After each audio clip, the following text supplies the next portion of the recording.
Acoustic treatment. That's what we're going to talk about this morning. What is it? How much of it do you need?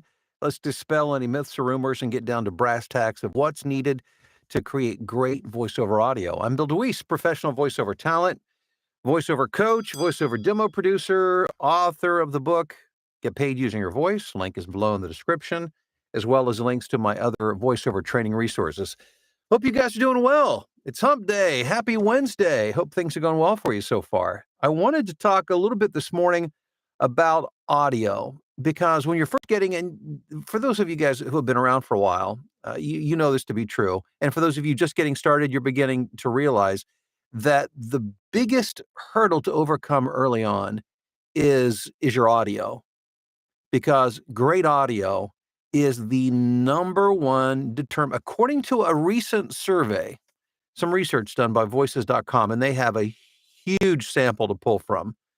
Thousands, tens of thousands, maybe hundreds of thousands of clients who have ordered voiceover services through their platform. The number one determiner of whether somebody gets hired or not is the quality of the audio, not the quality of the performance. The quality of the audio. And I think what that really means is that if the audio is bad, the person who's hiring doesn't even go past that. They can't. If that is not checked off the list, great audio, then it's a moot point. Doesn't matter, and they move on. So it's really all about making sure your audio sounds good. There are two components to that. I've talked about this before, so I'm not going to beat a dead horse, so to speak. But it is how quiet the space is. That's extremely important. You want to get as quiet as you can. There is no such thing as soundproof, so don't get frustrated. I have to pause at times because of outside noise, and I'm in a whisper room, so we all have to deal with that. But the other thing that I'm going to address is the acoustic treatment, and what that means is it's the material that's placed within the recording space that knocks down unwanted sound reflections, so you don't get that kind of boomy, echoey, hollow tin can sounding voiceover. You want it to sound what we call dry, so without extra unwanted effects, such as the bouncing off the walls, which would be a bad form of reverb. So that's why I've got this acoustic treatment in this 3.5 by 5 foot booth. But here's the thing I want to talk about this morning. So some of you guys, especially I think if those of you who are newer and haven't been exposed to this for as long, may be under the mistaken impression that you need to spend like thousands of dollars on materials to treat like an entire room. And that's not the case. And I know this because I've been through this. I've been through every iteration of sound treatment that imaginable. Everything from clothing in a closet, which actually worked pretty darn well, to treating an entire room with sound blankets and everything in between. Here's the thing. Here's the big idea. It's this. You don't have to treat an entire space to get great audio. You just need to make sure that the space around this microphone, the microphone you're using, is treated.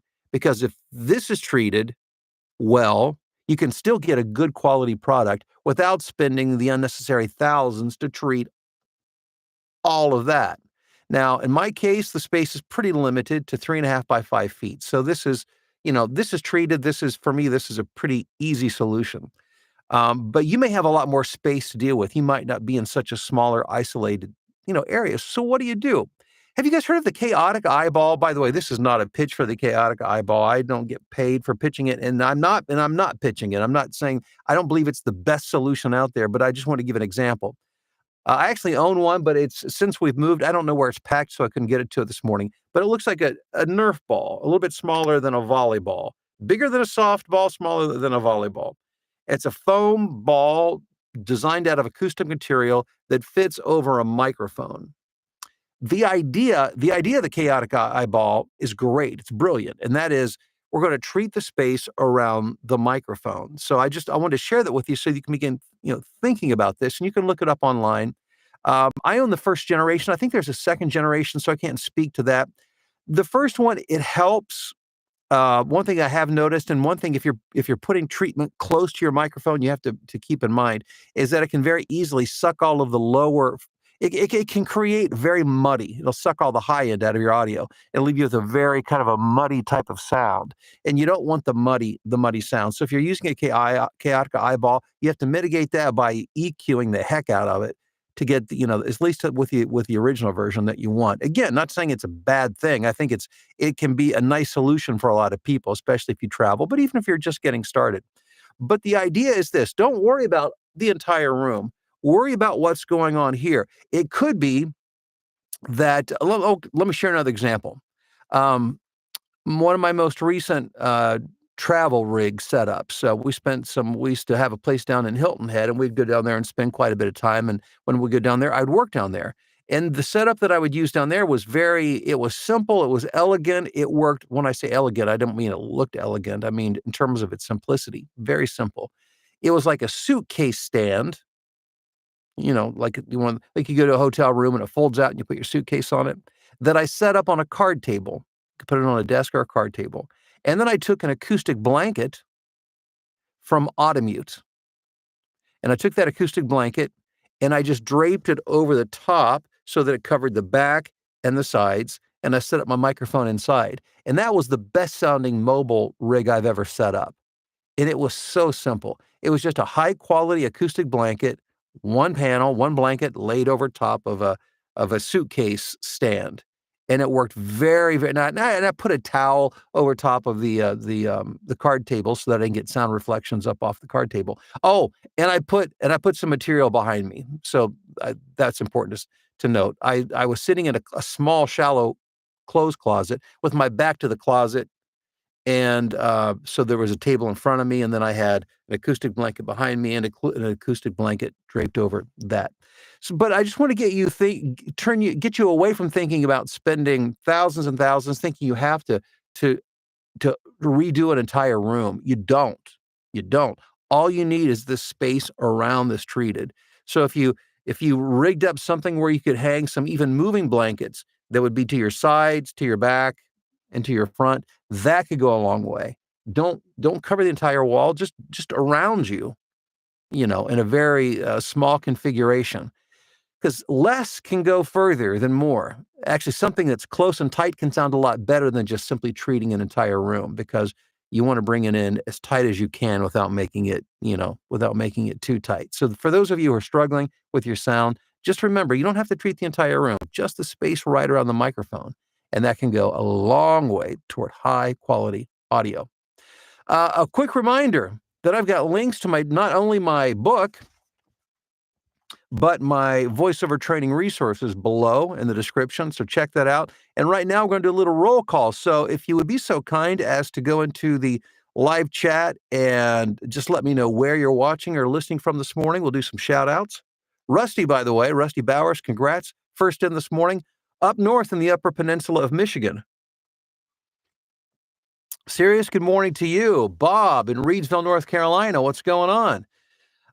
Ethan, hello in Toronto. Kathleen in Evanston, Wyoming. Nephi in not hot, but warm. Not hot yet. Warm and rainy Knoxville.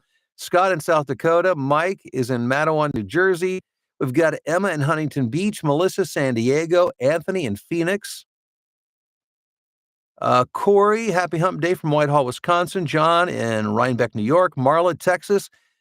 Mary in New Jersey. Amanda in Westchester, PA. Sandy in Dallas-Fort Worth. Mark in Estes Park, Colorado. Dale, Atlanta. Jason, Kearney, Nebraska. Magic Bob in Brantford, Ontario, saying this is an area that I struggle with. Yeah, Bob, try that out. Just try focusing on the space immediately around the microphone. And don't worry about the room, and just see the difference that makes. And for those of you guys who try this out, comment below in the description. Let me know what your results are. Hey, Mike in Spanish Fort, Alabama. Aaron in Columbia, Missouri. Matt in Central New Jersey. Hello, Ashley in the UK. Dennis in Pasadena, California. We got Billy in High Springs, Florida. Eating an extra Krispy Kreme donut just for you, Bill. Oh, Billy. You know what I love? I love, number one, just so you know, in case you're interested, you ever go to Krispy Kreme, you haven't been there, you want to check this out. My number one favorite is the vanilla cream filled with chocolate icing. Number one. Number two is a hot glaze. When I say hot glaze, meaning right out of you can actually watch them being made, and they have a big sign that flashes hot now when they're hot. And they literally melt in your mouth. It's amazing. There's nothing like them. I was talking to my wife the other day about how disappointing Dunkin' Donuts. They're just not their donuts are not that good. They've built quite a brand, and I mean, their food, I like the food. I like their breakfast sandwiches. They have some great drinks, but their donuts are mediocre at best. I'll get off my soapbox now. John in Memphis, how you doing? Tyler checking in from Springfield, Ohio. Currently hanging acoustic foam, so I guess this was a timely discussion. Lyle in Phoenix. We've got Amisha in South Carolina. Booked my first gig on Voices this past Monday. Amisha! May this be the first of many, many bookings on voices.com. Congrats to you. That's a big deal. I'll never forget I still remember my first job I booked. As a matter of fact, it was the very first job I ever booked in voiceover. It was on voices.com. And it was a new platform at that time, and I've never forgotten it. That's a big deal. Tom in Pittsburgh, David in Canal Winchester, Theo, hello to you and wonderful on this wonderful Wednesday from the wilds of welcoming Palos Hills, just to the west of Worth, Illinois. Okay, sorry. I screwed that one up, Theo. You wrote it so beautifully, and I messed up the reading of it. John, good thing I don't do this for a living, right? Thick moving blankets in my walk-in closet works well. Yeah, moving blankets can be an ideal solution. Alex, hello to you in Utah. Bruce, how you doing? Let's see here. Mike, good morning from York, Pennsylvania. Landed my first audiobook client. Yeah. Way to go, Mike. That's awesome. Paul, I've used the eyeball for years. It's great, but you may still need to do some post-treatment, and I've used a hotel blanket in a pinch. There you go. And Bob says I bought one of those 18-inch by 18-inch acoustic portable studio boxes for when I'm traveling. Yeah, the trick with, I bought one of those. That was one of the biggest disappointments when I first got started. I bought one of those. It didn't work well, but the reason was it was bad acoustic foam. You need high quality acoustic treatment within the box. That's what makes the difference. The stuff that came with it was pretty crappy. I'm talking about mine, not yours, Bob. Nephi, I used a Chaotica early on and had Alex help tweak the mud out. Fantastic. Jerome in Houston, GS in Longview, Washington. Atlanta in the house this morning. Wally. Good morning, Bill and fellow blueprinters from wet Annapolis, Maryland. Tara. Hello there in Pennsylvania. Robert, good morning to you in rainy Augusta, Georgia.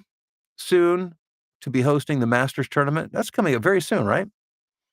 Christopher, how are you doing in Jacksonville, Florida? Guys, thanks for being here. I appreciate it. Don't forget links below in the description for training, voiceover training resources. Check all that out. Have a great day, and I'll talk to you guys soon.